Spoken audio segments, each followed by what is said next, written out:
श्रील प्रभुपाद की। ओम नमो भगवते वासुदेवाय।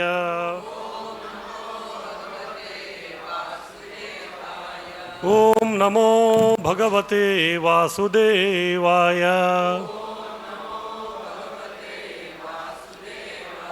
ओम नमो भगवते वासुदेवाय।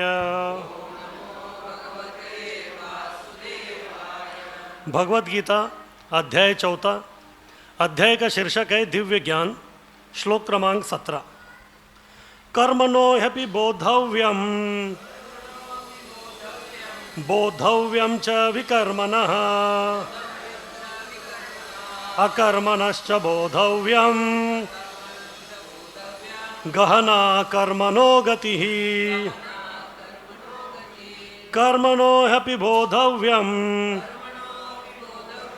बोद्धव्यम च विकर्मणः अकर्मणश्च बोद्धव्यम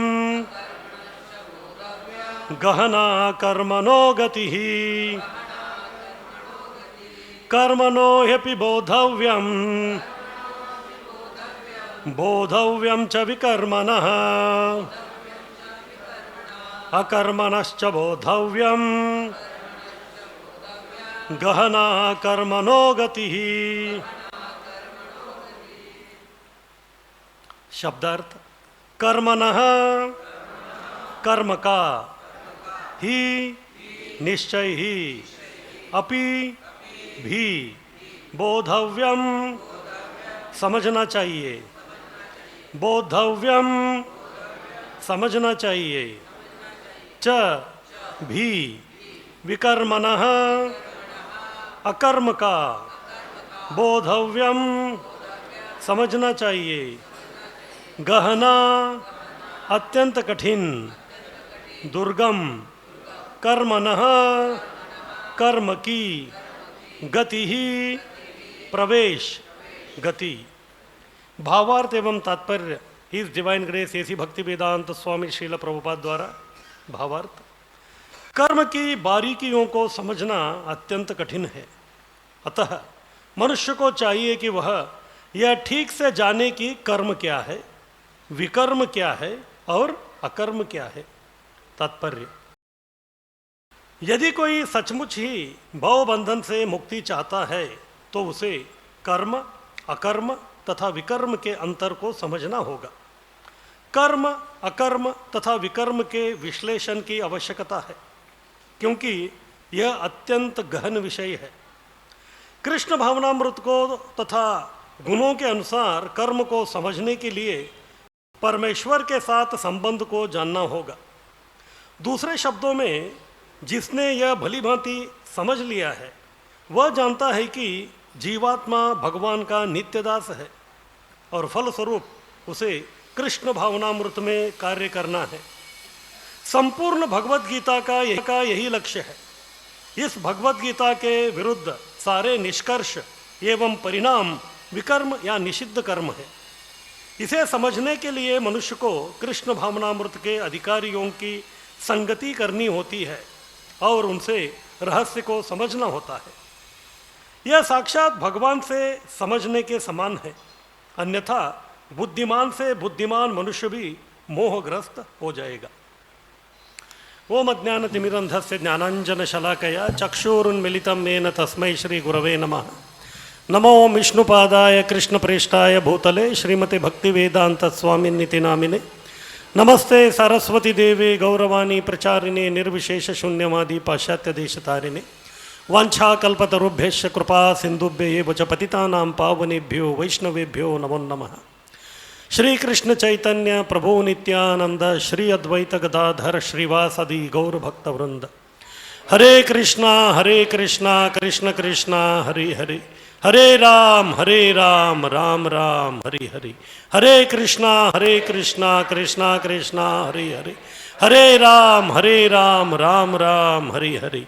हरे कृष्णा कृष्ण कृष्णा हरे हरे, हरे राम राम राम हरे हरे। हरे कृष्णा। तो सबका स्वागत है आज का रविवारी सत्संग कार्यक्रम में।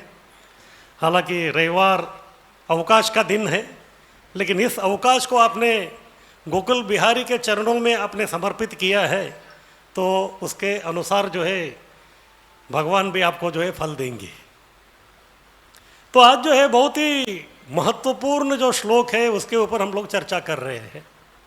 बहुत सारे लोग जो है ये श्लोक न समझने के कारण हिट विकेट हो जाते हैं। हिट विकेट समझते हैं आप? आपको दूसरा कोई जो आउट करने का जरूरी नहीं है, आप खुद ही आउट हो जाते हैं। हाँ, आप खुद ही जो आउट हो जाते हैं, दूसरा कोई व्यक्ति आपको आउट करने का जरूरी नहीं है। क्यों?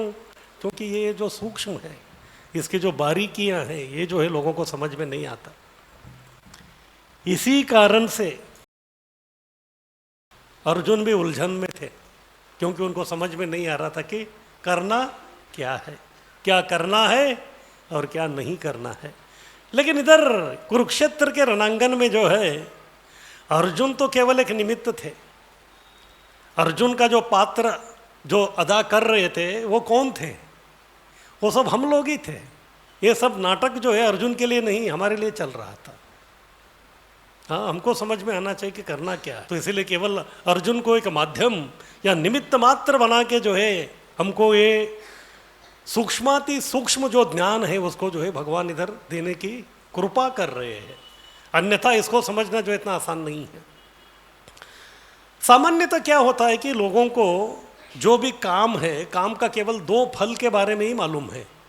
कौन से दो फल? कोई काम करने से क्या हो जाता है, एक तो अच्छा होता है या फिर बुरा होता है, और कुछ होता नहीं है। तो सबके मन में यही है। अगर कोई अच्छा काम किया तो फिर फल क्या होना चाहिए उसका? क्या लगता है आपको, अच्छा होना चाहिए कि बुरा होना चाहिए? आप अच्छा काम किए तो फल अच्छा होना चाहिए कि बुरा होना चाहिए? अच्छा होना चाहिए, बराबर। उसके तद विरुद्ध अगर आप जो है बुरा कर्म करेंगे तो फिर फल क्या होगा? बुरा होगा। ये तो स्वाभाविक है और लोग समझते हैं। हाँ, लेकिन कभी कभी जीवन में ऐसा होता नहीं है। जीवन में कभी कभी होता नहीं है। तो कुछ लोग जो है बोलते हैं, प्रभु जी हम तो सद्गुणी हैं, इतने अच्छे व्यक्ति हैं, तो मेरे साथ में ऐसा क्यों हो रहा है? मेरे साथ ऐसा क्यों हो रहा है? तो मैंने क्या किया है? तो फिर कैसे समझाने का उसको? क्योंकि बहुत सारे लोगों का ये प्रश्न रहता है, $1,000,000 क्वेश्चन है ये। हाँ, why bad things happen to good people? जो अच्छे व्यक्ति है उसके साथ तो अच्छा सलूक होना चाहिए, लेकिन उसके साथ बुरा क्यों हो रहा है? क्या कारण हो सकता है?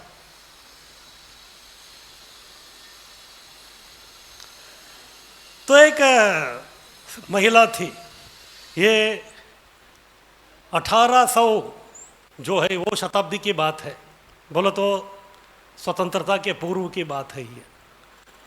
और जाहिर है उस समय में जो है इस्कॉन आंदोलन था। जो महिला थी ये यूरोप जो है उधर रहती थी, आयरलैंड में रहती थी, आयरिश थी। उनका नाम था एनी बेसेंट। नाम सुना होगा आपने, अगर कोई भारत का इतिहास पढ़ा है। हाँ हाँ, तो बस जो भी है, हाँ, उन्होंने शायद स्वतंत्रता इसमें भी वो उन्होंने भाग लिया, तो जो भी है अलग अलग। और वो क्रिश्चियन थी, और साधारण क्रिश्चियन नहीं, एकदम कट्टर क्रिश्चियन थी। तो कट्टर क्रिश्चियन लोग जो है वो क्या करते हैं, इतवार के दिन, आज भी क्या है, इतवार है, तो क्या कहाँ जाते हैं वो लोग? हाँ, तो उनका संडे फीस्ट प्रोग्राम चलता है। हाँ, हालांकि ये जो संडे फीस्ट प्रोग्राम है प्रभुपाद जी ने वहाँ से ही लिया, क्योंकि इस्कॉन का जन्म कहाँ हुआ? वो पाश्चात्य देशों में, न्यूयॉर्क में ही हुआ। और उधर जो कस्टमर थे उनके, वो कौन थे? वो भी पाश्चात्य देश के ही लोग थे। बोले तो बहुतांश जो लोग थे उनका जो मूल था, भले वो उसका वो पालन करे या न करे, वो सब जो है क्राइस्त धर्म के ही थे। तो इसलिए कुछ जो धार्मिक जो लोग थे उनका ये है कि कम से कम संडे को कहाँ जाना है? चर्च में जाना है। तो इसी प्रकार से जो है वो भी चर्च में जाती थी, अच्छी तरह सब चल रहा था उनका।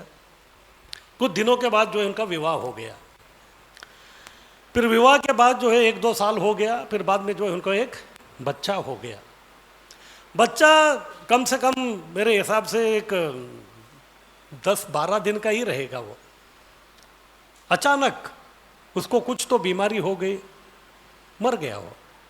बहुत बड़ा सदमा थी उसको ये, क्योंकि वो धार्मिक थी, इसलिए वो सोचने लगी, वो चिंतन करने लगी। ये जो बच्चा है, अभी कितना दिन था उसका आयु? केवल 12 दिन। ये 12 दिन में वो जो है मुझे छोड़ के, मेरा गोदी छोड़ के अन्य दूसरा कोई जगत में गया ही नहीं। वो उसका जीवन क्या है? माँ की गोदी, माँ की गोदी में ही था वो। माँ की गोदी से ही जो है भू माता के गोदी में चला गया वो। हाँ, तो और कोई जिंदगी है ही नहीं। तो ये 12 दिनों में जो है ऐसा कुछ उसने गलत काम किया है ऐसे तो दिखता नहीं है। तो फिर 12 दिनों में ही वो क्यों मर गया? 12 दिनों में ही वो क्यों मर गया? इस प्रकार से उनके मन में चिंतन आ रहे थे, क्योंकि वो आध्यात्मिक थी। अगर कोई ऐसे भौतिकवादी होता था तो फिर उसको जो इस प्रकार के विचार आते नहीं। इसीलिए संडे आ गई वो कहाँ? चर्च में। फिर आपने देखा होगा ये जो चर्च रहते हैं उधर एक बॉक्स रहता है, उसको कॉन्फेक्शन बॉक्स बोलते हैं, या फिर आप उधर वार्तालाप कर सकते हैं।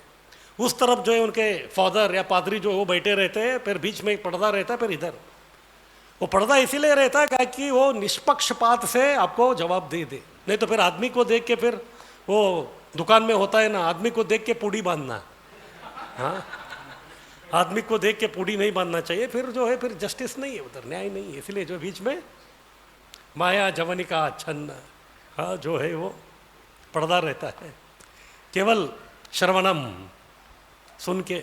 फिर बाद में वो आके बताए इस प्रकार से जो है मेरा एक छोटा बच्चा था, केवल 12 दिन का था वो, और उसने ऐसा क्या किया था कि वो जो है मर गया।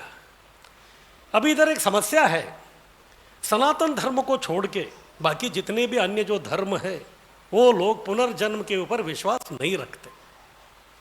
जब तक आप पुनर्जन्म के ऊपर विश्वास नहीं रखते तब तक जो है इसका उत्तर आपको कभी नहीं मिलेगा।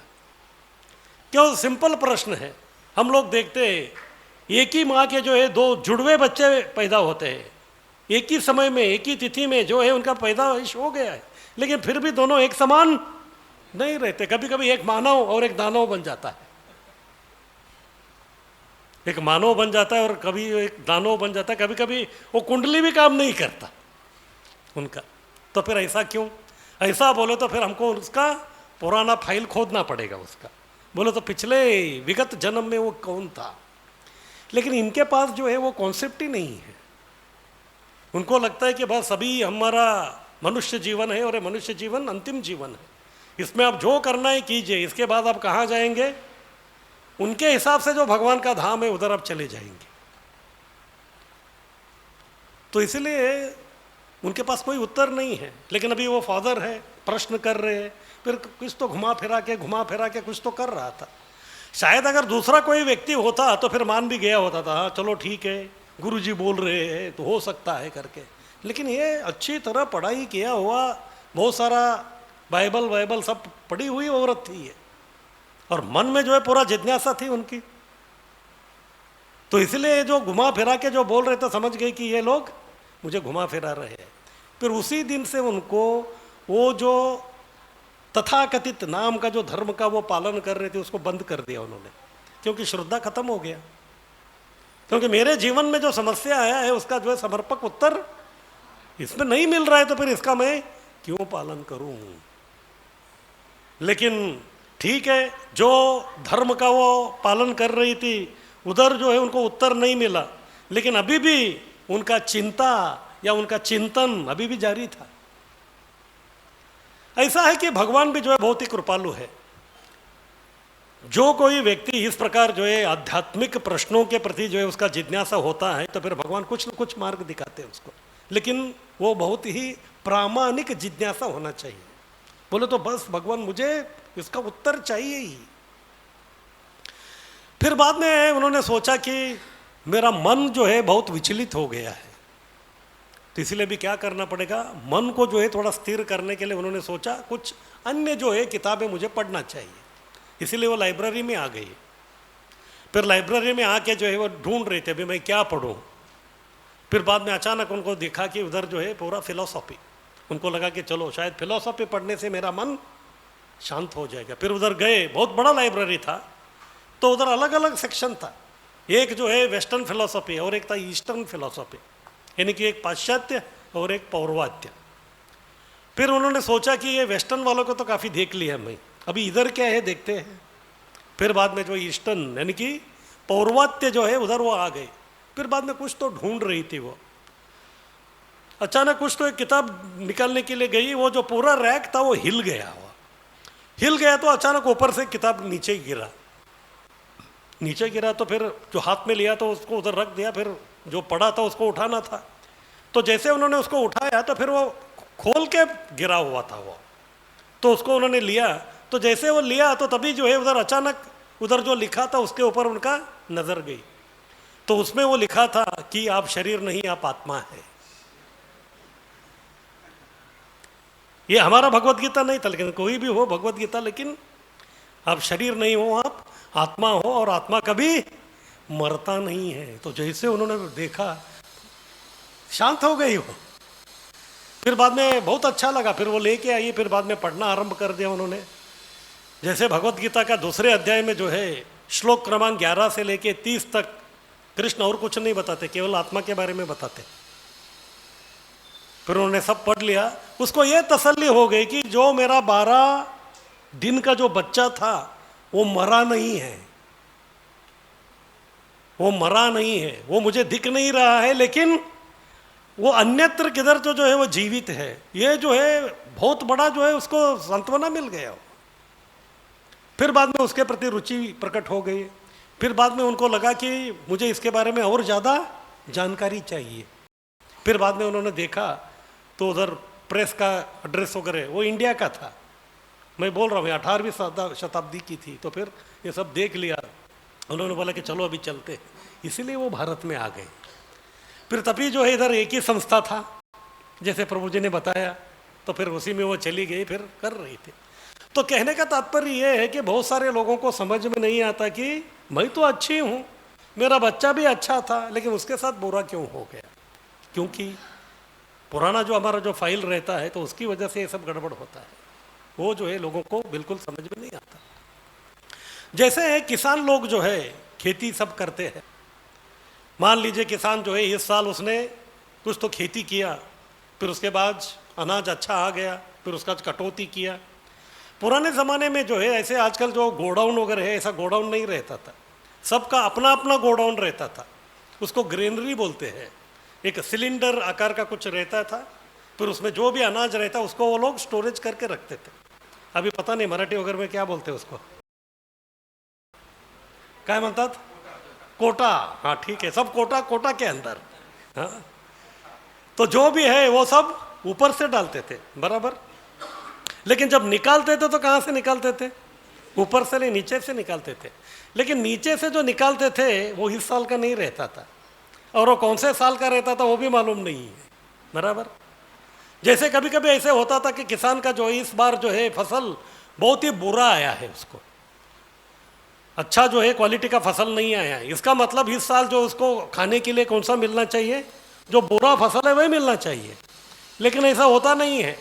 इस साल उसके खेत में जो है बुरा फसल आया है, लेकिन इस साल उसको जो है खाने के लिए अच्छा फसल मिल रहा है। क्यों? क्योंकि पिछले साल का है। क्यों? क्योंकि पिछले साल का ऊपर डाला, निकालते टाइम नीचे से निकाल रहे। वो 2025 का है, 24 का है, 23 का है, 22 का है, कुछ मालूम नहीं हमको। फिर अभी इस साल जो है बुरा फसल आया है, इस बार तो अच्छा खा लिया उसने, फिर बाद में अगले साल जो है उसका फसल बहुत अच्छा आया, अगले साल उसका फसल जो है क्या हो गया, बहुत अच्छा आया, लेकिन खाएगा क्या? हाँ, पिछले साल 2025 में जो आया तो वो उसको खाना पड़ता है। तो इस प्रकार से हमारे फाइल्स भी ऐसे ही है। हाँ, तो पिछला जो है वो अच्छा है बुरा है वो तो हमको दिखता नहीं है, वो जो है बिल्कुल हमको दिखता नहीं है। केवल हम अभी के वर्तमान के बारे में सोचते हैं हम लोग, लेकिन इसके पहले जो है आपने कितना वाल्या कोड़ी हुआ था उसका क्या है? इसके पहले जितना जो है जग्गू दादा मग्गू दादा तुम बन गया था उसका क्या गारंटी है? पूरा हाँ, अभी तो जो है तुम रामायण लिख रहा है, लेकिन उसके पहले जो महाभारत किया था, कुरुक्षेत्र किया था, उसका क्या है? लेकिन भगवान की नजर में कुछ बचता नहीं, इसीलिए भगवान बोलते हैं कर्मणा दैव नेत्रेण। उनका सीसी कैमरा चालू रहता है हमेशा, वो कैमरा कभी बंद नहीं होता। परमात्मा के रूप में जो है जीवात्मा के साथ में ही रहते हैं वो, और हमेशा वो सब देखते रहते हैं। इसीलिए भगवान इधर बोल रहे कि गहना कर्मणो गति, कर्म की गति किस प्रकार से है व्यक्ति जो है समझ नहीं सकता। इस प्रकार कभी कभी विरोधाभास होता है, हम कुछ करने को जाते हैं, हमको लगता है मैं तो सही कर रहा हूं, लेकिन भगवान की नज़र में वो सही है क्या गलत है केवल वही बता सकते हैं। जैसे अदालत में जो है कोर्ट का केस चलता है, दो आरोपी है, दोनों बोलते हैं कि हम सही है, कोई ऐसा नहीं बोलता कि मैं गलत हूं करके। लेकिन वो सही है क्या गलत है उनका वकील वो निर्णय नहीं करता, वो केवल अपने आरोपी की तरफ से जो है केवल वकालत करते हैं। निर्णय कौन लेगा? वो जज है, और वो है भगवान, वो परमात्मा है, उनके पास सब फाइल है। वो बोलते ठीक है बेटा तेरा 50 फाइल है, 50 में एक ही ठीक है, बाकी 49 सब गए गुजरे। 50 में जो है एक ही ठीक है, बाकी 49 गए गुजरे हैं। तो फिर इस प्रकार कभी कभी जो है विरोधाभास होता है, लोगों को समझ में नहीं आता। इसीलिए जो फिर बाद में वो हे भगवान आपने ऐसा क्यों किया। हाँ, फिर एक व्यक्ति तो है हमेशा जो है जिनको सब जो है उनके ऊपर डाल देने का, बस आप बेचारा वो कुछ बोलता नहीं है तो फिर, लेकिन गलती किसकी है? गलती हमारी है। इसी प्रकार से अभी जो है अर्जुन का भी समस्या यही चल रहा था। अभी वो भी केवल कर्म और विकर के बारे में ही सोच रहा था। जैसे पहले अध्याय में आप देखेंगे तो अलग अलग 5 तर्क बताते हैं वो, उनको क्यों युद्ध नहीं करना है। वो बोल रहे कि अगर मैं जीत गया, ये जीत भी एक प्रकार का हार ही है, क्योंकि जीतने के लिए मुझे जो इतने सब लोगों का संहार करना पड़ेगा, और संहार करना बोले तो उसमें कुछ ना कुछ जो पाप तो रहेगा ही, इसके लिए मेरा पाप लगेगा। और अगर मैं हार गया या फिर मैं युद्ध करने का छोड़ के मैं भाग गया, मेरे क्षत्रिय धर्म का पालन नहीं किया, तो वो भी एक प्रकार का हार है।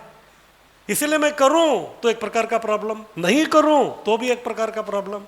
ये केवल 2 में ही उलझा हुआ था वो। इसीलिए भगवान जो इधर 1 नहीं 2 नहीं 3 कर्म के बारे में बता रहे हैं। वो तीसरा जो है किसी को समझ में नहीं आता, वो है बिटवीन द लाइन्स। बहुत सारे लोग जो है किताब पढ़ते हैं, क्या पढ़ते हैं? पहला लाइन और दूसरा लाइन, लेकिन 2 लाइन के बीच में कुछ अर्थ रहता है।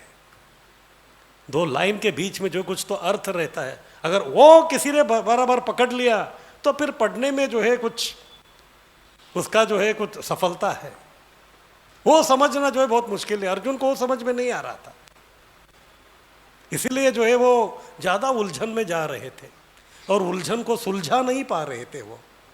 इसीलिए जो है कृष्ण उनको समझा रहे हैं, तू जो है बिटवीन द लाइन्स पढ़ने का कोशिश कर। तो कभी कभी होता है, कभी कभी जो है जो लाइन्स जो रहते हैं वाक्य, अगर ऐसे बाहरी दृष्टि से आप देखेंगे तो उसका अर्थ कुछ लगता है, लेकिन उसका अंदर का अर्थ अलग रहता है। वो अगर आपको समझ में आ गया तो फिर साक्षात्कार होता है, लेकिन हर किसी को वो साक्षात्कार नहीं होता। इसीलिए प्रत्येक व्यक्ति का ये अनुभव है, वो जितनी बार भगवत गीता पढ़ता है ना, उसको कुछ तो नया नया कुछ तो लगता है। उसको लगता है कि अरे 10 बार तो मैं पढ़ा था, ऐसा तो मुझे कभी समझ में नहीं आया। क्योंकि ये जो है ये भी एक व्यक्ति है। अभी कोई व्यक्ति मेरे पास आया है, वो व्यक्ति मेरे सामने कभी खुलेगा जब मैं उस पर पूरा श्रद्धा रखूंगा, तभी वो खुलेगा, नहीं तो वो अपने अंदर की बात को थोड़े ही बताएगा वो। इस प्रकार से ये जो भगवत गीता ये भी व्यक्ति है, तो उसको जब आप जितना श्रद्धा से सुनेंगे ना, फिर वो भी खुलना चालू हो जाएगा वो। तो इसीलिए इधर बोल रहे कि 3 प्रकार के कर्म है, एक है कर्म और दूसरा है विकर्म और तीसरा है अकर्म। तो कर्म का मतलब क्या है? जो शास्त्र में जो बताया है उस प्रकार के जो अच्छे कर्म करना, उससे आपको अच्छा फल मिलेगा। और विकर्म, वी यानी कि विगत कर्म या फिर विरुद्ध कर्म, शास्त्र के विरुद्ध कर्म करना, फिर उससे जो है व्यक्ति को बुरा फल प्राप्त होगा। तो सबसे पहले लोगों को लगता है कि मैं अच्छा कर्म करता रहूंगा तो फिर मुझे अच्छा फल ही मिलेगा, लेकिन ये जो अच्छा फल जो है ये भी कभी कभी बंधन का कारक बनता है। तो इसीलिए जो है आप अच्छे कर्म करो या बुरे कर्म करो, वो आपको बंधन से मुक्ति नहीं दिलाएगा।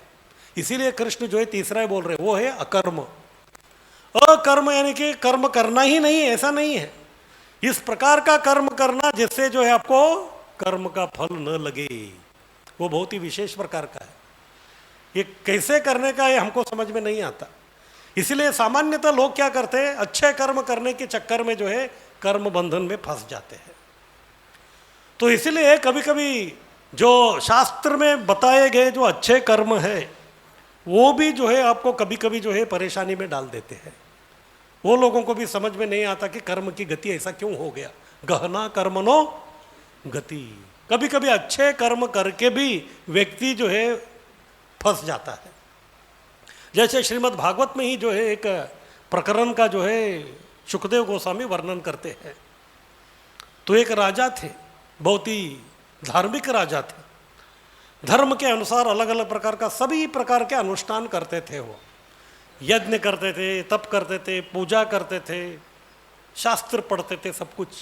लेकिन सबसे बहुत ही महत्वपूर्ण जो वो काम करते थे, जिसके लिए वो बहुत ही प्रसिद्ध थे, वो था दान देना। बहुत बड़े दानी थे। और किसका दान देते थे? गोदान। और उनका नाम था महाराज नृग। तो सुखदेव गोस्वामी वो किस प्रकार से दानी थे उसका हमको एक अंदाजा देने के लिए बताते हैं। एक समय आसमान में जितने जो तारे हैं उसको कोई गिन सकता है, गिनना तो मुश्किल है, गिन सकता है। या इस जमीन पे, इस पृथ्वी पे जितने मिट्टी के जो कण हैं उसके भी कोई गिन सकता है। या जो बारिश गिर रहा है उस बारिश में जो है कितने बूंदे हैं उसके में भी कोई व्यक्ति गिन सकता है। लेकिन ये जो नृग महाराज आज तक जितना गोदान दिया है उसका कोई हिसाब नहीं है, बेहिसाब है। बोले तो उनका ख्याति कितना है सोच सकते हैं। इतना बड़ा गाय को दान देने वाला जो व्यक्ति है तो उसका जो है अगर बैलेंस शीट देखेंगे तो केवल पुण्य पुण्य पुण्य पुण्य ही दिखेगा, उसमें जो है पाप का लवलेश भी नहीं दिखेगा उसमें।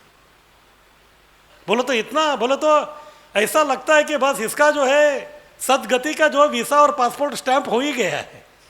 तो केवल उसको जो है समय निर्धार करना है, टिकट निकालना है, कभी अमेरिका जाना है। इस प्रकार से उसका जो है सब कुछ अच्छा था।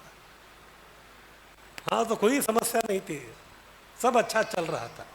इस प्रकार से ये व्यक्ति शास्त्र के अनुसार जितने भी अच्छे कर्म थे सब कर रहा था वो।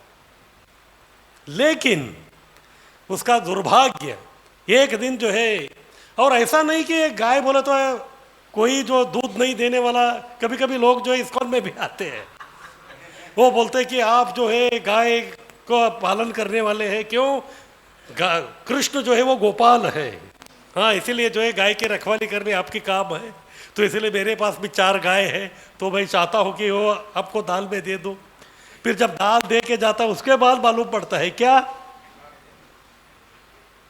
उसके ऊपर जो केवल खर्चा ही है, उसमें जो है कोई आमदनी नहीं है, क्योंकि वो गाय दूध नहीं देती है। इस प्रकार के जो है लोग, या कभी कभी जो है लोग हमको जो है, आपको जो है मुझे एक गाड़ी देना है डोनेशन में। फिर बाद में मालूम पड़ता है कि गाड़ी आने के बाद उसका खर्चा नहीं, वो गैरेज में रखने के लायक है वो। हाँ, गैरेज में रखने के लायक है। इस प्रकार का जो है लोग करते हैं। लेकिन ये ऐसा नहीं था। जो भी दूधारू गाय था उसका जो है पूरा श्रृंगार करके, उसके जो सिंग थे उसको जो है चांदी का ये लगाता था, फिर सोने के जो है और रेशम के जो है वस्त्र सब, और अलग अलग आभूषण। इतना ही नहीं, जो ब्राह्मण लोगों को जो दान देते थे उनको भी जो है वस्त्र और सब कुछ देते थे वो। इस प्रकार से जो है बड़े दानी थे, पूरा दिलदार थे। इस प्रकार से कई ब्राह्मणों को जो है उन्होंने दान दे दिया। और एक दिन अपने दरबार में बैठे थे, यथावत कई सारे ब्राह्मण उधर आ गए। फिर बाद में एक ब्राह्मण आया तो उनको जो है कुछ 50 गाय उन्होंने दे दिया। फिर बाद में वो प्रसन्न होके महाराज को जो है आशीर्वाद दे के वो लेके चला गया वो। लेकिन गलती ये हो गई कि वो जो 50 गाय जा रहे थे उसमें एक गाय जो है वापस आ गई, फिर से जो है वो गौशाला में आ गए। वो किसी को समझ में नहीं आया वो। इसके बाद दूसरा जो आया ब्राह्मण, उसको और 50 गाय उन्होंने दिया, लेकिन उसमें ये भी गाय थी। हाँ, ये भी जो है वो गाय थी इधर। तो फिर उन किसी को समझ में नहीं आया, लेकिन कुछ समय होने के बाद इसको समझ में आ गया कि ये मुझे जो है गाय कम मिला है। अभी इसको कैसे समझ में आ गया वो मालूम नहीं है। उनको लगा कि अरे यही तो गाय था, ये जो अभी इसके साथ जा रहे, तो ये कैसा। वो आके बोला कि ब्राह्मण को ये मेरा गाय है, मुझे दिया गया है करके। फिर दोनों के बीच में जो है चालू हो गया वार्तालाप। फिर बाद में दोनों आ गए कहाँ, राजा के पास। फिर राजा को बोले कि ये जो गाय है आपने मुझे दिया था। वो बोल रहे कि नहीं नहीं, आपने मुझे दान दिया है। फिर कुछ विचार विमर्श के बाद जो है नृग महाराज को समझ में आ गया कि इधर गड़बड़ घोटाला हो चुका है। उनको समझ में आ गया कि मुझसे गलती हो गई है। क्यों? जो एक बार दान दिया था उसको फिर से मैं दोबारा दान दे दिया। हरे कृष्णा माता जी, आप उनको लेके जाइए नीचे, लेके जाइए नीचे। हरे कृष्णा। सब भक्तों को इंस्ट्रक्शन है, कोई भी बच्चा साथ में लेके नीचे साउंड सिस्टम लगा है प्रवचन समय। आप डिस्टर्बेंस क्यों करते हो हर बार? समझ में नहीं आता क्या? कोई भी बच्चा साथ में मतलब नीचे जाइए, प्रवचन चालू है, आवाज आ रहा है। फिर बाद में राजा को समझ में आ गया कि अभी सब गड़बड़ घोटाला हो गया, अभी बैलेंस करना है, क्योंकि राजा जो है वो हमेशा एक्सपर्ट रहते हैं इसमें। फिर बाद में उनको लगा कि अभी कुछ तो मुझे लालच देना पड़ेगा इनको। फिर बाद में एक ब्राह्मण को बोल दिया कि ठीक है आप ये गाय रख लीजिए। फिर दूसरे को बताए कि आपको इसके बदले में मैं 1 लाख गाय दूंगा। अगर शायद कलयुग का ब्राह्मण होता था तो वो खुश हो जाता था, चलो मेरा एक अमूल डेयरी खुल जाएगा। हाँ, 1 लाख गाय से जो है मेरा एक अमूल डेयरी खुल जाएगी। लेकिन ये सत्युग की बात थी। सत्युग में ब्राह्मण लोग जो है हमेशा सत्यवादी रहते थे। उन्होंने बोला कि नहीं, बिल्कुल नहीं। फिर बाद में दूसरे को जो है वो लालच दिया, ठीक है आप गाय ले लीजिए और आपको जो है मैं 2 लाख गाय दूंगा। अभी बोली बढ़ाया उन्होंने बोला नहीं, मुझे हमको यही गाय चाहिए जो आपने दान में दिया है। फिर बाद में दोनों जो है कोई गाय लिया ही नहीं, सब उधर ही रख दिया। तो अभी ब्राह्मण का जो अपराध था वो राजा के ऊपर आ गया। तो ऐसा कहते हैं कि जो भी प्रॉपर्टी है राज्य का वो राजा का होता है, उसको बोलते हैं राजस्व। जो भी राज्य में जो प्रॉपर्टी रहता है वो सब राजा का है, उसके ऊपर उसका पूरा हक रहता है। लेकिन शास्त्र कहते हैं कि एक चीज को छोड़ के सबके ऊपर राजा का हक रहता है, और वो है ब्राह्मण का या मंदिर का प्रॉपर्टी। ब्राह्मण या भगवान का जो प्रॉपर्टी है वो राजा के ज्यूरिसडिक्शन में, उनके अधिकार व्याप्त में जो है वो नहीं आता। जय राधा गोकुल बिहारी जी की। तो इसीलिए इसको बोलते हैं ब्रह्मस्व।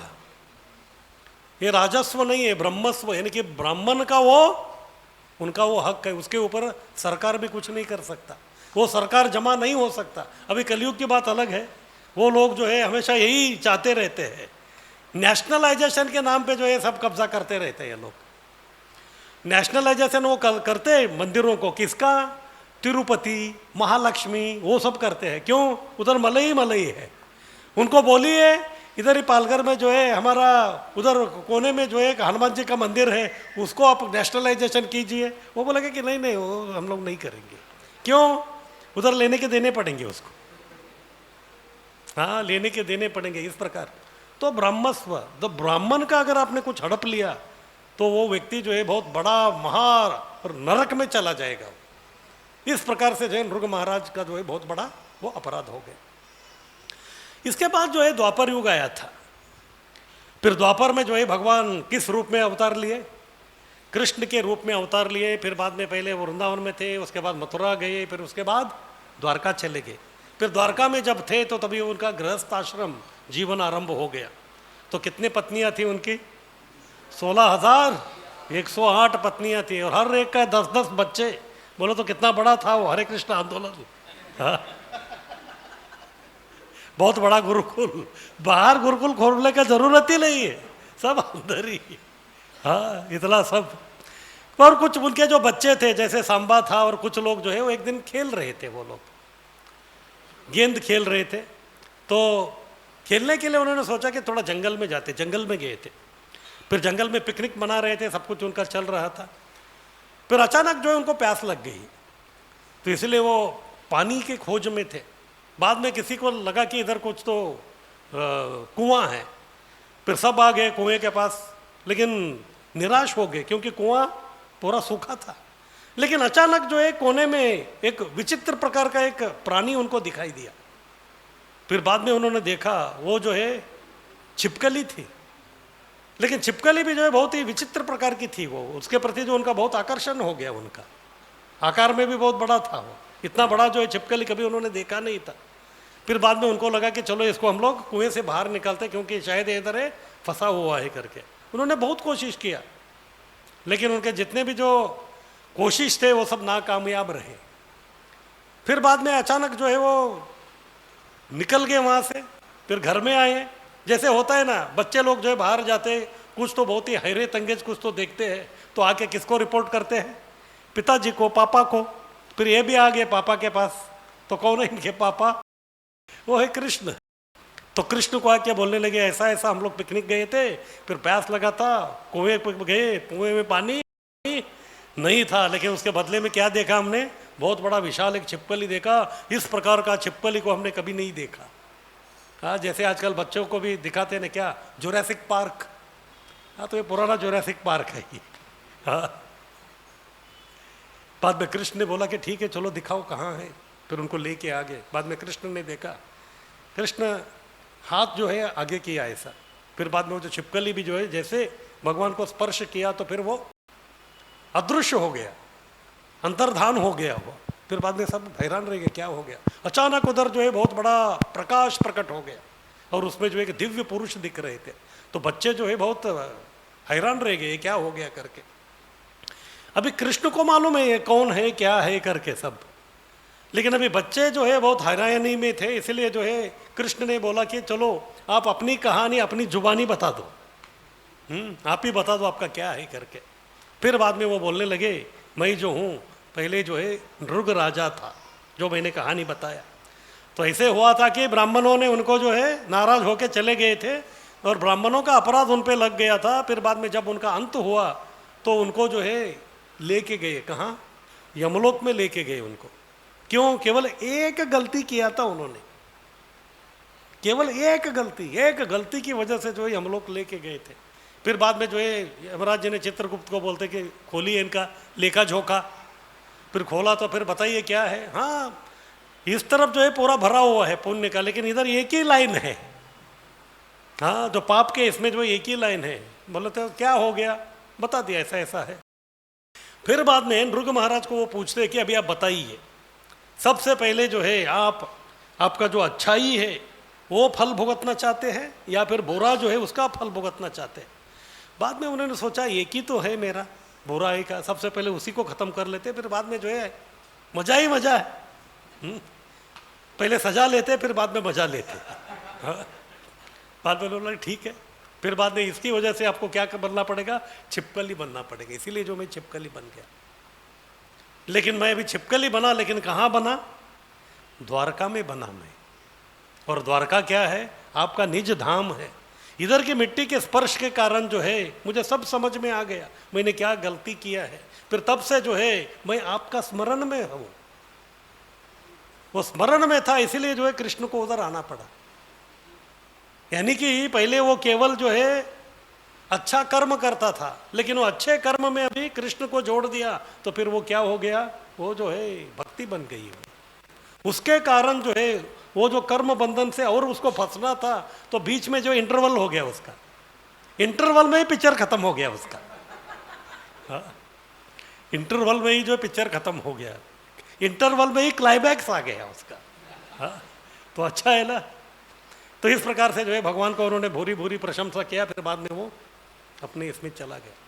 इतना सब अच्छा काम किया था, सब कुछ, केवल एक त्रुटि, उसके कारण जो है पूरा इतना सब जो है उसको संकट झेलना पड़ा। इसीलिए जो है लोगों को लगता है कि मैंने तो इतना अच्छा किया है, ये है, अगर सामान्य रूप से ये कथा आप बाबर वालों को सुनाएंगे तो वो बोलते हैं कि अरे ऐसा क्यों हो गया, इतना गाय का दान दिया ये व्यक्ति ने, तो एक माफ हो जाना चाहिए था ना, तो माफ क्यों नहीं हुआ? लेकिन ऐसा माफ नहीं होता ये ऐसा नहीं कि मैंने 10 अच्छा काम किया और 10 बुरे काम किया, +10 -10 कितना होता है, ये ऐसा कैलकुलेशन नहीं है ये। मैं अच्छा 10 काम किया, बुरा 10 काम किया तो बैलेंस हो गया, ऐसा नहीं है ये। आपको 10 अच्छे काम का भी भुगतना पड़ेगा, 10 बुरे काम का भी आपको भुगतना पड़ेगा। ये सबसे बेकार है ये +10 -10 कभी होता है, वो केवल भक्ति में होता है। जब तक आप भक्ति नहीं करते नॉर्मल गणित जो है वो चलता नहीं है इधर। और एक उदाहरण, जैसे हम जानते हैं कि चित्रकेतु महाराज थे। चित्रकेतु महाराज जो है भगवान के परम भक्त थे, और एक दिन जो है वो उनके पास एक विमान था, जैसे रावण के पास पुष्पक विमान था ना, वैसे उसमें बैठ के वो जा रहे थे। और जाते जाते जो हिमालय के ऊपर आए, और हिमालय में जो है शिवजी और पार्वती रहते हैं। और उस दिन जो है शिवजी लेक्चर दे रहे थे, और सामने जो है सब कौन बैठे थे, उनके सब भूतगण जो भी है, उनके शिवगण सब बैठे थे। और उस दिन वो प्रवचन जो दे रहे थे, प्रवचन का विषय था वैराग्य। हाँ, प्रवचन का विषय क्या था? वैराग्य। और पत्नी भी बगल में थी, और विषय क्या बोल रहे? वैराग्य। और यहाँ तक पत्नी को गोदी पे बिठाया है, ऐसे पत्नी को इधर बिठाया, फिर वैराग्य के ऊपर वो लेक्चर दे रहे हैं। कोई बोलेगा कि अरे ये तो बहुत बड़ा डांबिकता है या ढोंगी है करके, लेकिन जैसे चित्रकेतु महाराज ने ये देखा तो फिर वो एक स्माइल किया उन्होंने। जब पार्वती सुन रही थी, अचानक जो है कोई अगर लेक्चर चल रहा है, अगर कोई जो है जोर से कोई हंस लिया तो फिर अचानक जो है थोड़ा डिस्टर्बेंस हो जाता है। तो पार्वती थोड़ा डिस्टर्ब हो गई, फिर बाद में देख रहे थे कि कौन है ये। फिर बाद में जितने जो उधर बैठे थे शिवगण, वो तो शांति से सुन रहे थे, आवाज़ जो आकाश से आ रहा था। फिर आकाश में देखी तो फिर वो चित्रकेतु महाराज दिखे। फिर बाद में उनको लगा कि ये हमारा खिल्ली उड़ा रहा है, क्योंकि उनको ऐसा लगा कि शिवजी जो है वैराग्य के ऊपर लेक्चर दे रहे हैं और पत्नी को इधर रखा है, ये देख के जो है वो हंसी मजाक कर रहा है। तो क्रोधित हो गई वो, क्रोधित होकर उसको शाप दे दिया, तू असुर बन जा। हाँ, उनको डायरेक्ट शाप ही दे दिया, तुम जो है असुर बन जा करके। और सामान्यतः देवी देवताओं का एक अनुभव है क्या, जब वो क्रोधित होते हैं तो किसी को शाप दे देते हैं। और जैसे अगर किसी को उन्होंने शाप दे दिया, जिसको शाप मिलता है ना, फिर वो होशो हवास में आता है, फिर बाद में उनका पैर पकड़ता है, माफ़ करो माफ़ करो माफ़ करो। फिर उसके बाद वो बोलते हैं कि आप ऐसा करो वैसा करो, इससे आपका पाप का शाप से विमुक्ति हो जाएगा। तो पार्वती भी ऐसे ही सोच रही थी कि अभी ये जो है ऊपर बैठा है, अभी वो आएगा नीचे। हाँ, ऊपर जो बैठा है वो नीचे आएगा, कहाँ आएगा? मेरा पैर पकड़ने के लिए आएगा, मैं तभी उसको सिखाऊंगी। इस प्रकार की भावना में थी। हाँ, चित्रकेतु महाराज ऊपर जो थे वो नीचे आए, लेकिन आके पार्वती का पैर नहीं पकड़ा, केवल हाथ जोड़े। फिर बाद में बोले माते थैंक यू वेरी मच। तो शौक लग गया उनको, वो बोले कि मुझे तो लग रहा था आके गिड़गिड़ाएगा, लेकिन ये तो बोल रहे कि थैंक यू वेरी मच। बाद में पार्वती उनको समझा रहे थे, भाई मैं तुमको शाप दिया हूं, वरदान नहीं। फिर बाद में चित्रकेतु महाराज, इसीलिए मैं आपको थैंक्स बोल रहा हूं। ये ज्यादा विचलित हो गई पार्वती, क्योंकि इस प्रकार किसी व्यक्ति से अभी तक पाला नहीं पड़ा था। अभी शिवजी को समझ में आ गया, मेरी पत्नी पार्वती जो है अभी क्या हो गई है, अभी उलझन में आ गए, जैसे अर्जुन उलझन में थे वैसे। इसीलिए उनको बोला, पार्वती आप जो है किससे पंगा लिया है आपको मालूम नहीं है। आप किससे पंगा लिया वो मालूम नहीं हो। बोले कि कौन? ये चित्रकेतु महाराज जो है वो महाराज नहीं है, वो वैष्णव है। तो पार्वती बोल रही कि तो क्या, आपको जो है आज तक वैष्णव कौन है क्या है आपको मालूम नहीं है। ये वैष्णव जो है बहुत ही विशेष रहते हैं। ये वो कैसे? इनको कुछ फर्क नहीं पड़ता, वो स्वर्ग में रहे नरक में रहे किधर भी रहे, उनको कुछ फर्क नहीं पड़ता। जैसे आटा पीसने का जो चक्की है, अगर वो मेरे घर में है तो फिर मेरे घर में क्या काम करेगा? आटा पीसेगा, बराबर। अगर मैं आपको आपके घर में उसको दे दिया तो आपके घर में वो क्या करेगा? वो आटा पीसेगा। अगर मैं उसको इधर मंदिर में लेके आऊँगा तो फिर वो क्या करेगा? आटा ही पीसेगा। उसको मैं अमेरिका लेके जाऊँगा तो उधर क्या करेगा? आटा ही पीसेगा। उसको मैं स्वर्ग में लेके जाऊंगा तो क्या करेगा? आटा पीसेगा। उसको मैं नरक में लेके जाऊंगा तो क्या करेगा? वो आटा ही पीसेगा। इस प्रकार से वो बोल रहे कि ये वैष्णव ऐसे ही है। उसको घर में रहो, उसके घर में रखो, मंदिर में लेके आओ, जेल में रखो, उनको कुछ फर्क नहीं पड़ता। वो जो है बस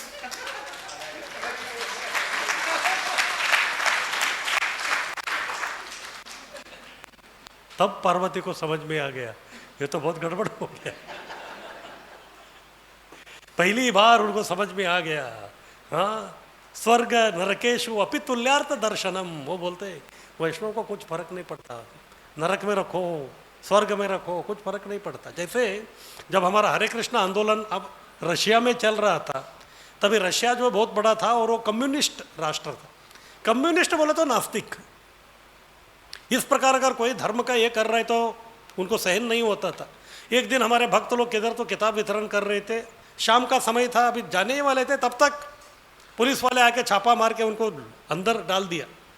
लेकिन उनका कोई ऑफिसर नहीं था, तो इसीलिए जो है उन्होंने सोचा कि इनका जो है हम कल डिसीजन लेंगे क्या करना है करके।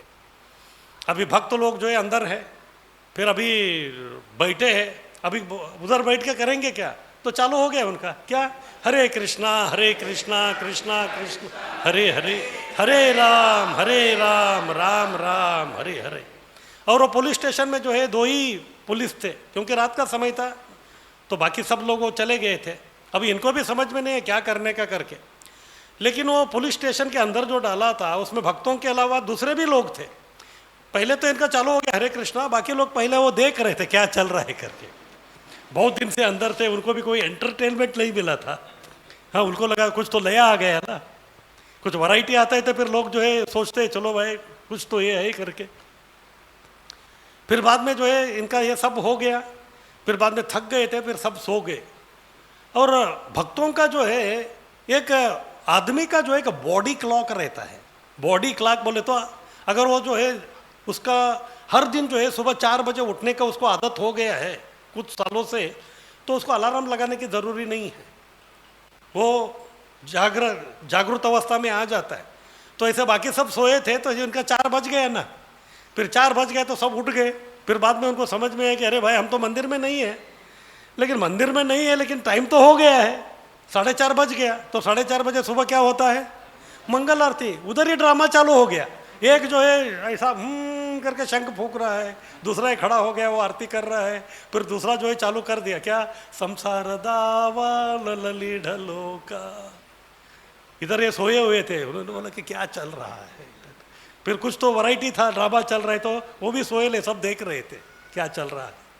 फिर हो गया क्या, मंगल आरती, फिर उसके बाद नरसिंह आरती, उसके बाद उधर ही चल रहे तुलसी आरती। कहाँ है, जेल के अंदर ही है। फिर उसके बाद बैठे, उसके बाद शिक्षाष्टकम, फिर उसके बाद वैष्णव प्रणाम, बाद में बैठ गए सब लोग जपा के लिए हरे कृष्ण हरे कृष्ण।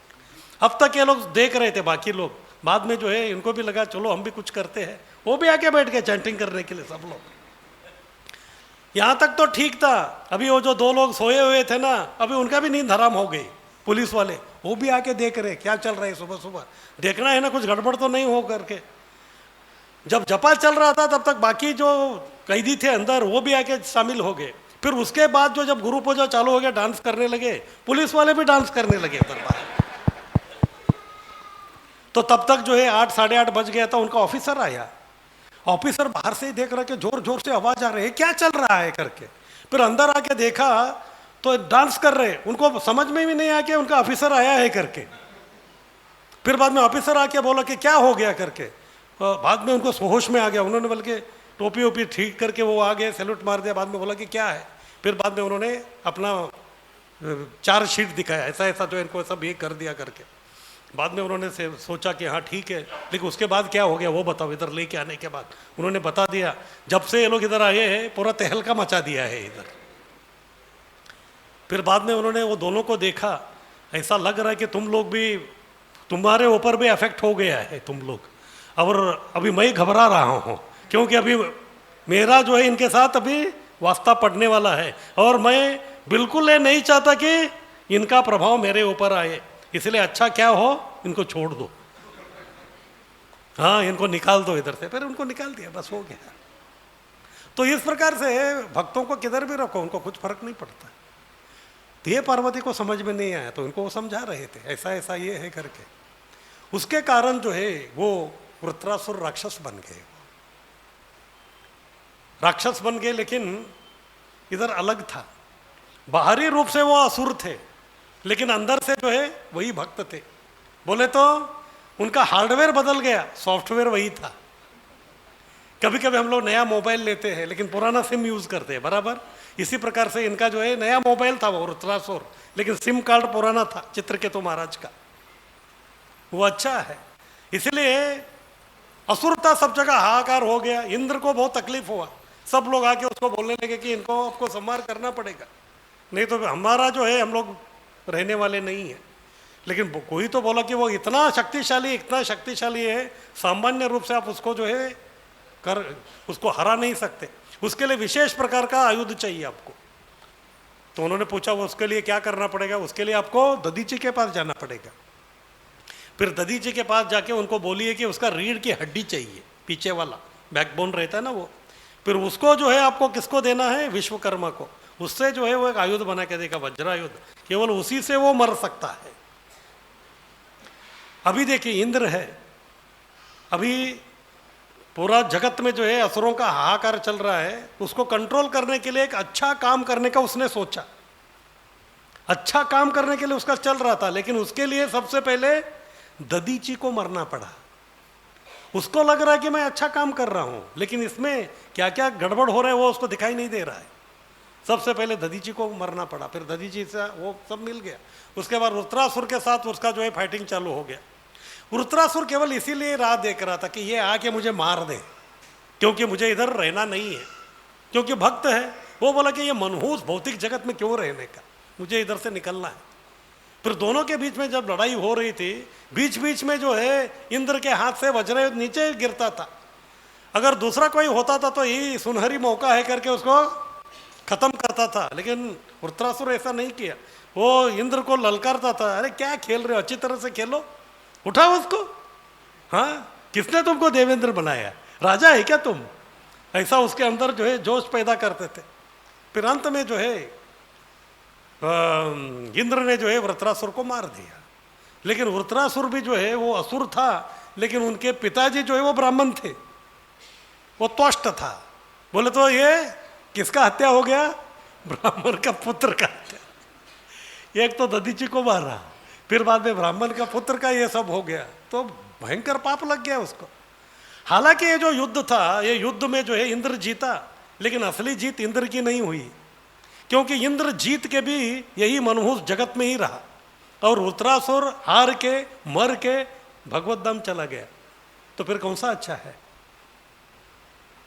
ये जो है गहना कर्मणो गति, लोगों को ये समझ में नहीं आता, वो केवल इधर के हार जीत देखते हैं। जैसे जटायु के संदर्भ में भी वैसे ही हुआ, जटायु और रावण के बीच में युद्ध चल रहा था, उसमें कौन मर गए, जटायु मर गया, कौन बच गया, रावण बच गया। रावण बच के भी कुछ मतलब नहीं था, उसका पाप का जो है घड़ा और ज्यादा हो गया। जटायु उधर मरा, किसके लिए मरा, राम जी का सेवा करने के लिए मरा, तो उसका फल उसको क्या मिला, जो दशरथ महाराज को जो राम जी ने नहीं दिया था, वो सेवा जो है उन्होंने जटायु का किया। दशरथ महाराज जब मर गए थे, पुत्र के नाते उनका अंतिम संस्कार उनको करना चाहिए था, लेकिन राम जी उधर नहीं थे ही नहीं। जो अंतिम संस्कार उन्होंने अपने पिताजी को नहीं किया, उसका एक पक्षी को किया उन्होंने। तो ये गहना कर्मणो गति, तो बाहरी दृष्टि से हमको लगता है, लेकिन उसकी अंदरूनी जो चीज है वो सब अलग है। इसकी वजह से जो है इंद्र के ऊपर पाप लग गया, तो फिर वो जो है पाप के चक्कर से जो है उन्होंने सब देवताओं को बोल दिया कि अभी आप इसको संभालो, मैं जा रहा हूं करके, जाके एक सरोवर में एक कमल था, कमल की दंडी में जाके छुप गया वो, पाप के डर की वजह से। लेकिन हमको मालूम है कोई भी राज्य जो है बिना राजा का जो है नहीं रह सकता, कोई न किसी को तो रखना ही है। कभी कभी हम देखते हैं हमारे जो चीफ मिनिस्टर किधर तो जाते हैं फॉरेन में, तो तभी दूसरे को डेप्यूटी बना के जाते हैं उधर, बराबर। इसी प्रकार से देवता जो है परेशान थे, अभी क्या करें, दूसरा किसी को इंद्र बनाना था उनको। सभी ऋषियों को बुलाया उन्होंने, सब ऋषि उधर आ गए। फिर सब ऋषि को उन्होंने पूछा कि अभी क्या करें। फिर बाद में उन्होंने सब देवताओं की तरफ देखा। बाद में उनको समझ में आ गया कि कोई एक देवता भी योग्य नहीं है इंद्र बनने का। हाँ, वो लायकी ही नहीं है आप लोगों का। फिर क्या करें? अभी सेकंड ऑप्शन, अभी पृथ्वी पे देखते हैं, पृथ्वी पे कोई मिलेगा क्या। और तभी जो है पृथ्वी पे एक बहुत बड़ा राजा था, उनका नाम था नहुष। नहुष राजा जो बहुत ही धार्मिक था, उन्होंने इतना यज्ञ किया, इतना तप किया, सब कुछ उन्होंने सब कर दिया था उनको। फिर बाद में उन्होंने बोला कि ये व्यक्ति जो है बहुत धार्मिक है, ये जो है ऐसा लगता है कि इंद्र बनने के लिए ये अच्छा है करके। फिर देवताओं को भी प्रस्ताव अच्छा लगा। फिर कुछ देवता उनके पास आए तो नहुष को बहुत आश्चर्य लगा कि क्या बात है, देवता मेरे पास आ गए। उन्होंने बोला कि ऐसा ऐसा जो है हमारा सीट खाली हो गया है, कृपा करके आप चीफ मिनिस्टर बन जाइए। फिर बाद में नहुष ने भी सोचा, नेकी और पूछ पूछ, चलो बस मैं आ ही जाता हूँ। फिर वो उधर आ गए। कभी कभी क्या होता है ना, जब व्यक्ति जो है योग्यता के ऊपर का अगर उसको अधिकार प्राप्त हो गया तो कभी कभी जो है बहुत गड़बड़ हो जाता है। तो इसीलिए अगर हमारा जो है योग्यता प्राप्त करके हम लोग कोई स्थान को प्राप्त करेंगे तो फिर वो बहुत दिनों तक रहता है। अगर अचानक कोई जो है अगर हमको उधर पहुंचा दिया तो फिर वो जो है ज़्यादा टिकता नहीं है। जैसे ये जो पक्षी रहता है, पक्षी जो है अंडे के अंदर रहता है और अंडे से बाहर आने के लिए उसको संघर्ष करना पड़ता है। जब वो अंदर पैदा होता है और उसको बाहर आना है तो फिर उसको संघर्ष करना पड़ता है।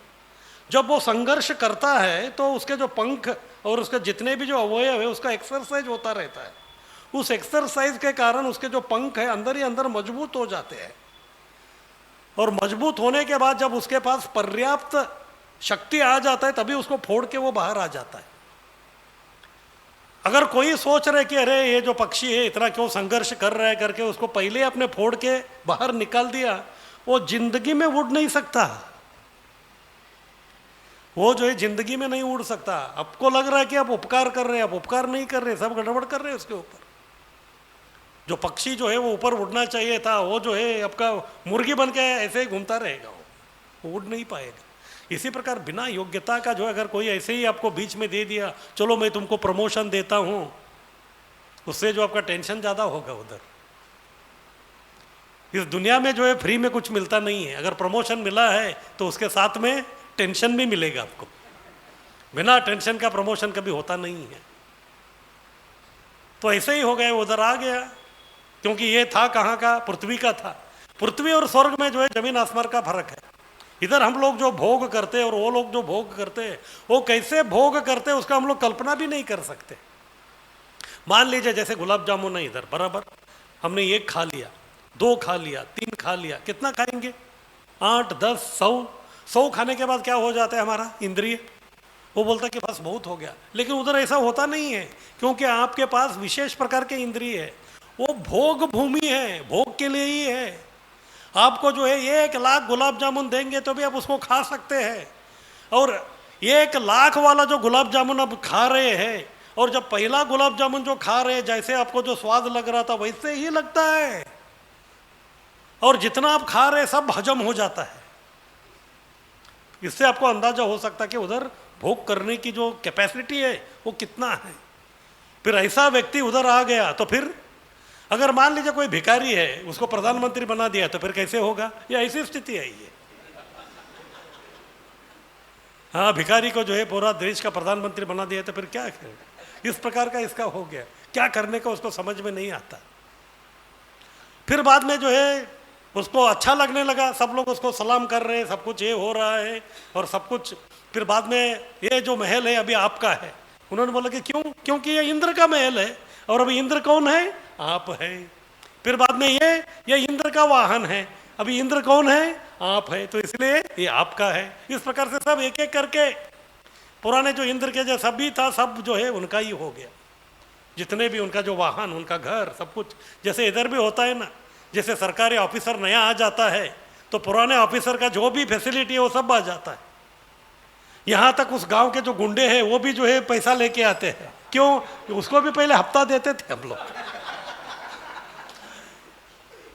हाँ, उसको भी जो हम लोग हफ्ता देते थे, फिर आपको भी ये दे रहे हैं। अगर ज़्यादा चाहिए तो बता दीजिए, वो भी दे देंगे हम लोग। होता है क्या नहीं होता है? फिर पुलिस वालों को हफ्ता देते, इनको देते, उनको देते, इस प्रकार से सब फैसिलिटी। इस दुनिया में जो है एक चीज़ है, किसी को रिस्पॉन्सिबिलिटी दीजिए, उत्तरदायित्व, कोई लेने के लिए तैयार नहीं। फैसिलिटी की बात होता है, बोलता है कि मुझे पहला चाहिए। किसी को बोलेंगे कि प्रसाद सर्विंग करो, तो फिर वो दिखता नहीं है। प्रसाद का लाइन चालू हो गया, सबसे पहले वही दिखेगा, बता है क्या नहीं है? तो बस ये ऐसे ही है। तो फैसिलिटी सब मिल रहा था उसको, ठीक है, जितना भी इंद्र का फैसिलिटी था सब उन्होंने ले लिया था, लेकिन एक इसमें जो है थोड़ा ज़्यादा ही हो गया उसका। और एक दिन जो है उन्होंने इंद्र की पत्नी को देखा, सची को। फिर बाद में पूछा ये कौन है? नहुष पूछ रहा है ये कौन है? ये इंद्र की पत्नी है। अच्छा, तो फिर अभी इंद्र कौन है? हाँ, तो इंद्र कौन है? तो मैं हूं। तो फिर एक किसकी पत्नी होनी चाहिए? तो उनको बोल दीजिए। अभी ये सची जो है वो टेंशन में आ गई, क्या करना है। फिर डायरेक्ट बृहस्पति के पास चली गई। बृहस्पति को बोल दिया कि ये कौन सा पागल को लेके आए आप इधर। फिर बाद में बृहस्पति ने बोला कि ठीक है, आप एक काम करो, उसको बोलो कल जो है आपको मिलने के लिए आ जाए, लेकिन आते समय जो है पालकी में आना है, और पालकी भी जो है सप्तर्षि उठा के लेके आएंगे आपको। उनको बता दिया। अभी ये इंद्र था, तो फिर सप्तर्षि को बोल दिया कल जो है मेरा पालकी जाने वाला है, पालकी आपको उठाना है।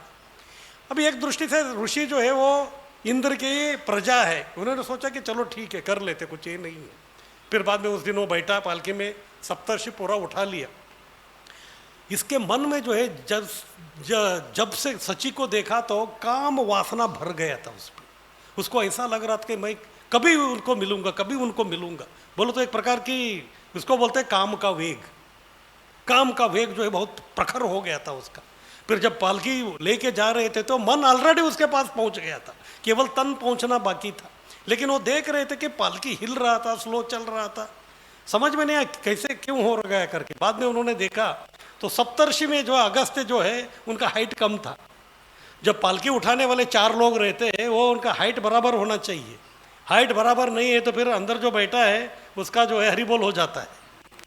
तो अगस्त की वजह से जो है तकलीफ हो रहा था इधर, और इसका मन जो है काम के कारण जो है इतना विकार हो गया था और अहंकार से इतना मत्त हो गया, तो उसको समझ में नहीं आया। उधर देखा अगस्त था, तो फिर बाद में जो है पूरा सीधा उनको लात मार दिया उसने पालकी में बैठ के। फिर उनको बोल दिया सर्प सर्प सर्प, बोला तो जल्दी चलो जल्दी चलो। अगस्त ने देखा, उन्होंने बोला कि सर्प सर्प, हाँ मुझे सर्प सर्प बोल रहे तुम, बहुत अहंकारी हो गया तू ही सर्प बन जाओ करके शाप दे दिया उसको। तो फिर वो जो व्यक्ति है नहुष, तुरंत जो है अजगर बन गया। देखिए इतना धर्मात्मा व्यक्ति, अच्छा काम सब कुछ किया था, एक गड़बड़ कर दिया तो सब हो गया। फिर इधर अजगर बन गया था, अजगर बन के इधर घूम रहा था। फिर बाद में जो है पांडव वो वन में आए। फिर बाद में एक दिन भीम जो है उधर आया था, तो फिर भीम को पकड़ लिया उसने। फिर बाद में वो छोड़ नहीं रहा था। फिर बाद में युधिष्ठिर महाराज उधर आए, फिर उनका और उसके बीच में जो सब वार्तालाप सब हो गया। फिर अंत में जो उनके सब प्रश्न का युधिष्ठिर महाराज ने उत्तर दे दिया, और उत्तर जैसे उसको मिल गया था फिर उसको शाप विमोचन हो गया। तो इस प्रकार से कभी कभी लोगों को लगता है कि मैं अच्छा काम कर रहा हूँ, लेकिन केवल इस प्रकार का अच्छा काम करके कुछ मतलब नहीं है। इसलिए इस दुनिया में अच्छा काम बोले तो केवल एक ही है, वो है भक्ति का कार्य। जब आप भगवान के लिए सब कुछ काम करते हैं, उसमें कोई भी जो त्रुटि आता है भगवान ले लेते हैं। इसलिए भगवत गीता में कृष्ण आश्वासन देते हैं, क्या? योगक्षेमम वहां में हम, जो कृष्ण के लिए आप करते हैं उसका ही योगक्षेम होता है। उसको छोड़ के अन्य कुछ भी आप कर रहे हैं, उसका कोई ना योग है ना क्षेम है, कुछ नहीं। इस प्रकार से व्यक्ति जो है हमेशा गड़बड़ करता रहता है। इसलिए बाहर के लोगों को समझ में नहीं आता, उनको लगता है कि मैं तो बहुत अच्छा काम कर रहा हूँ। कुछ लोग दान भी देते हैं, लेकिन किधर दे रहे क्यों दे रहे मालूम नहीं। इसलिए सही जगह में देना जो बहुत आवश्यक है। और इस दुनिया में जो है सही जगह केवल एक ही है, वो है कृष्ण भावनामृत आंदोलन का। इसलिए अगर जो भी आपको अच्छा काम करना है, केवल अच्छा काम मत कीजिए, वो कृष्ण के लिए कीजिए। इसलिए कृष्ण बोलते हैं यत् करोषि यदश्नासि यज्जुहोषि ददासि यत् तपस्यसि कौन्तेय तत्कुरुष्व मदर्पणम।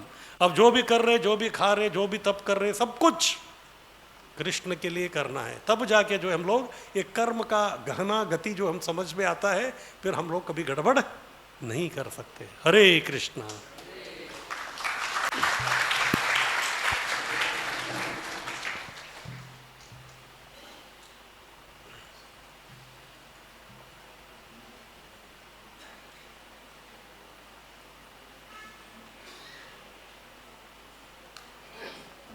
हरे कृष्णा, हरे कृष्णा, हरे कृष्णा।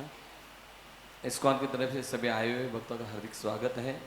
आज हमारे बीच बहुत भाग्यवान है हम, ये श्रीमान श्री चैतन्य प्रभु का हमें इस मार्गदर्शन मिला है। तो इस अवसर पर प्रभु जी को हमारे पारंपरिक रूप से 3 बार हरि बोल बोल के धन्यवाद देंगे। हरि बोल, हरि बोल, हरि बोल। दूसरा, इस प्रकार से आने वाले 8 तारीख को यहाँ पे ब्रह्मोत्सव होने वाला है। तो सभी भक्तों को निवेदन है कि कृपया करके इस ब्रह्मोत्सव पे आपके इष्ट मित्र परिवार के साथ सब पधारिए, आपका स्वागत है। और साथ साथ में भगवान के लिए आप यथाशक्ति भोग ला सकते हैं। तो बड़ा उत्सव है, तो सभी को निवेदन है आप आइए। अभी कुछ थोड़ा 5 मिनट के लिए कीर्तन होगा, उसके पश्चात सब भक्तों को महाप्रसाद का वितरण होगा। हरे कृष्ण।